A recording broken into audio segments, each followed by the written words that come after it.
Jadi kalau untuk pengamanan terutama jalur dari Lampung ke arah Jambi yang kita arahkan lewat Lelekandi sampai ke kilometer 12.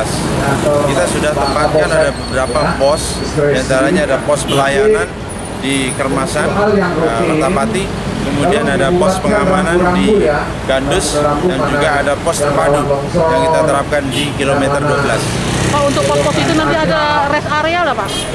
Karena di sini kita kan di tempat kita itu kan tidak ada tol, jadi semuanya non tol.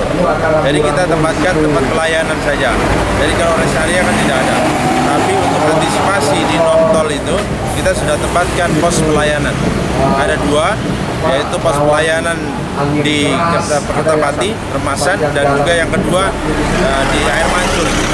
Pak, satu lagi Pak, terkait dengan soal Kamtibmas Pak, keamanan, mengingat banyak warga kita yang mudik Pak. Nah, kalau untuk Kamtibmas sendiri, kita sudah tempatkan di masing-masing pos, juga kita tempatkan ada beberapa anggota reskrim yang ada di situ. Kemudian juga kita melaksanakan patroli baik skala kecil maupun skala besar, dan juga ada tim yang untuk melakukan kegiatan-kegiatan pengamanan antisipasi terjadinya kejahatan. Di antaranya adalah tim bersama premisi. Pak, ada himbauan untuk warga Pak?